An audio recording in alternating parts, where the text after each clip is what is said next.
आज का टॉपिक है सेल के ऊपर, जिसके हम आज टोटल 50 MCQs हम डिस्कस करेंगे, जो पार्ट 1 होगा। और बाकी जो इसमें बाकी MCQs बचेंगे उनको हम पार्ट 2, 3 करके अपलोड कर दिया जाएगा। So first question is the chloroplast contains the maximum quantity of, तो वो क्या है? RUBP carboxylase, hexokinase, pyruvate carboxylase या नन ऑफ दीज? तो करेक्ट आंसर हो जाता है RUBP कार्बोक्सिलेज। कॉपी पेन लेके बैठना, साथ में इसके आंसर्स भी कॉपी में स्टार मार्क करके नोट करते रहना। Second question is tubules connecting the two cisternae of the ER endoplasmic reticulum located at the two opposite ends, जो कि प्लाज्मोडेस्मेटा के होता है, वो क्या कहलाता है? वो होता है डेस्मोटिब्यूल्स।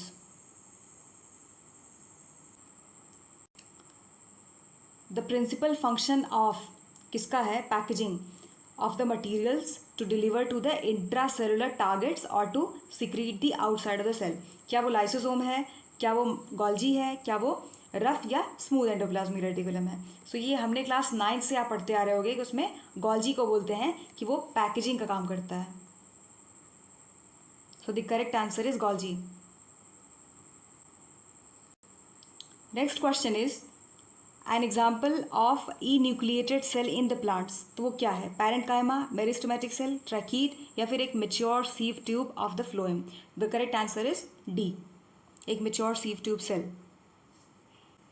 मैच द फॉलोइंग के क्वेश्चंस खूब पूछे जाते हैं, तो अगर इसमें से देखो ध्यान से, इसको एलिमिनेशन टेक्निक से हम इस क्वेश्चन को सॉल्व कर सकते हैं। कैसे? जो यहाँ पे है ना कि जैनसिन, तो इसको कंपाउंड माइक्रोस्कोप, ठीक, तो यहाँ पे ए का थर्ड ये रहा, बाकी एलिमिनेट कर सकते हो, पर फिर भी हम देख लेते हैं। जो रॉबर्ट हुक हैं उनका आ जाएगा सेल, सबको पता है, और जो रॉबर्ट ब्राउन है उनका न्यूक्लियस, और शील्डेन स्वान ये आ जाता है। और ये जो स्वान थे ये थे जूलॉजिस्ट और शील्डेन बॉटनिस्ट। ये भी पूछा गया PYQ है, कौन इनमें से बॉटनिस्ट, कौन इनमें से जूलॉजिस्ट थे, ठीक। लोमासोम्स क्या रिप्रेजेंट करता है?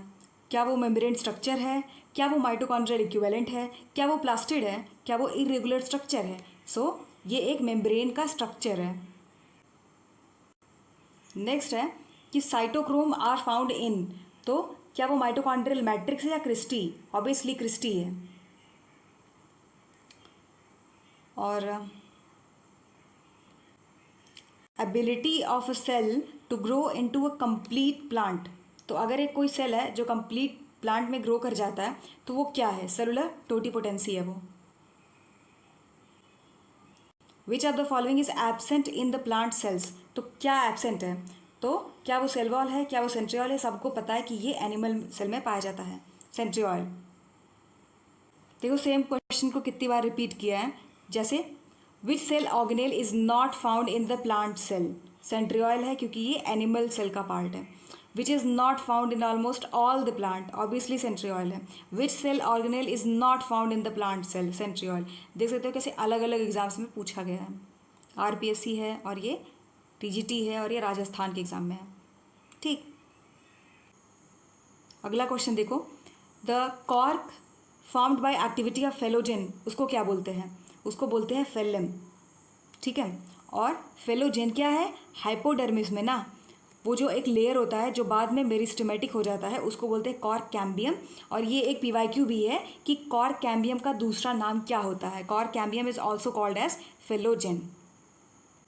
UP PGT के क्वेश्चंस देख लो। ये है कि 1 fibril of cell wall is made up of कितने? टोटल 250 फाइब्रिल से मिलके एक फाइब्रिल बनता है। और इनके काम क्या है? जैसे कि माइक्रोफाइब्रिल्स जो होते हैं ना, वो बहुत ही थिन फिलामेंट लाइक स्ट्रक्चर है। किससे बनते हैं? ग्लाइकोप्रोटीन और सेलुलोज से। कई बार पूछ लेता है किससे बनते हैं। और तो कोई खास क्वेश्चन नहीं बनने वाला, रीड कर सकते हो कि absorption of water, volume of cell increase हो जाता है, एग्जिस्टिंग माइक्रोफाइब्रिल्स सेपरेट होते हैं और नए वंस बन जाते हैं, और बाद में ये जाके ये सेल के स्ट्रेंथ को थोड़ा सा बढ़ाते हैं, सेल के स्ट्रेंथ बढ़ा देते हैं। एपोप्लास्ट सिम्प्लास्ट ये क्लास 11 से सेल चैप्टर में पढ़ते आ रहे हो, किसने दिया? तो ये मुंच ने दिया था 1930 में, डिस्टिंग्विश करने के लिए कि living symplast from the dead apoplast. तो यहाँ से एक चीज़ मिल गया कि सिम्प्लास्ट लिविंग है और जो एपोप्लास्ट है वो डेड है। फ्लूइड मोज़ैक मॉडल किसने दिया था? तो ये बताने की ज़रूरत नहीं है, सिंगर निकोलसन। कई बार ईयर पूछ लेता है, तो वो 1972 तो मॉडल में था क्या, ये भी पूछा गया है कई बार। ठीक, तो देख लो कि according to this model plasma membrane ना it has the bi molecular lipid bilayer in the centre, और प्रोटीन जो है वो ऐसे देखे होगे ऐसे रहता है, प्रोटीन जो है वो वेट साइड में रहता है। ये मॉडल क्या एक्सप्लेन करता है, तो एक्सप्लेन करता है कि जो स्ट्रक्चर ऑफ प्लाज्मा मेम्ब्रेन है ना सेल का, वो एक मोजाइक है ऑफ द कंपोनेंट, जैसे कि फॉस्फोलिपिड्स, प्रोटीन्स, कोलेस्ट्रॉल और carbohydrates. Major constituent cell organelle centriole का क्या है, एक्टिन है, ट्यूबुलिन है, मायोसिन है या इंटरमीडिएट फिलामेंट है, तो वो ट्यूबुलिन है। ठीक, ट्यूबुलिन क्या है, ट्यूबुलिन एक प्रोटीन है that can polymerise into the long chain of the filaments, जो कि बाद में जाके ना माइक्रोट्यूब्यूल्स बनाते हैं। और सेंट्रियोल्स 3-4 बार पूछा था, तो यहाँ लिखा है देख लो कि सेंट्रियोल्स जो है वो एनिमल सेल में प्रेजेंट होता है, basal region of the cilia and flagella in animals and lower plants. और सबसे इंपॉर्टेंट लाइन जो रह गया उसको देख लो कि मोस्ट सेंट्रियोल्स ना वो 9 सर्कुलरली अरेंज्ड ट्रिपलेट माइक्रोट्यूब्यूल से बनते हैं, पूछा जाता है। सेल साइकिल में सेंट्रियोल्स जो है वो कहाँ रेप्लिकेट होते हैं, तो वो होते हैं एस फेज में जाके रेप्लिकेट हो जाते हैं। In which of the following phase DNA जो है ना, DNA is usually synthesized, S phase है। और नेक्स्ट है कि नेक्स्ट इज कि in the eukaryotic cell cycle nuclear DNA synthesis कहाँ पे आता है, तो वो है एस फेज में। ठीक, सेल साइकिल गवर्न किससे होता है, it is governed bye CD के cyclins, cyclin dependent kinase. Middle lamella is made up of, suberin है, सेलुलोज है, कैल्शियम पेक्टेट है या लिग्निन है। सेम क्वेश्चन क्लास 11th का है, कैल्शियम पेक्टेट है या फिर मैग्नीशियम पेक्टेट भी होता है। सो ये कम पूछता है मैग्नीशियम पेक्टेट, पर क्या पता नेक्स्ट टाइम पूछ लें और लिख के आ जाओगे कि none of the above. Membrane enclosing the cell vacuole, so ये हम बहुत सारे पुराने वीडियोस में बताते आ रहे हैं आपको कि इसको बोलते हैं ये tonoplast.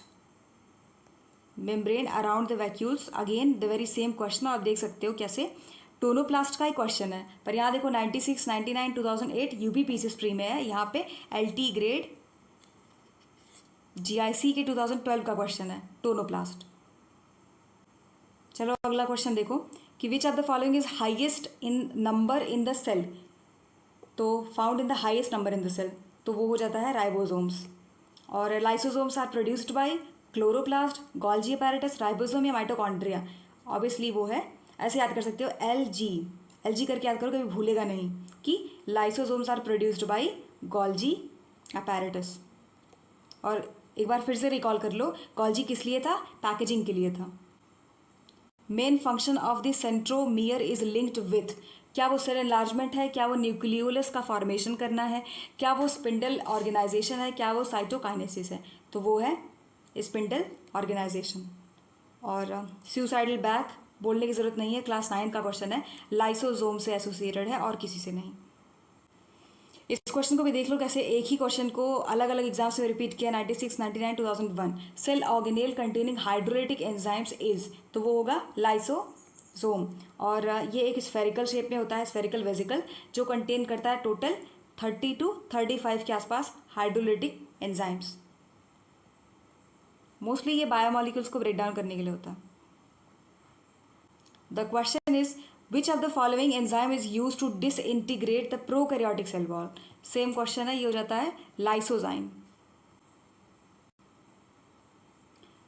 Which of the following organelles mainly stores hydrolytic enzymes, same है, ये दिया है यहाँ पे कुछ इंक्लूडिंग कौन कौन से हाइड्रोलिटिक एंजाइम्स हो सकते हैं। फॉर एग्जांपल प्रोटीएज हो सकता है, न्यूक्लिएज हो सकता है, ग्लाइकोसाइडेज हो सकता है, लाइपेज हो सकता है, फॉस्फोलाइपेज, फॉस्फेटेज, सल्फेटेजेस टाइप, इस तरीके से कुछ नाम दिया है।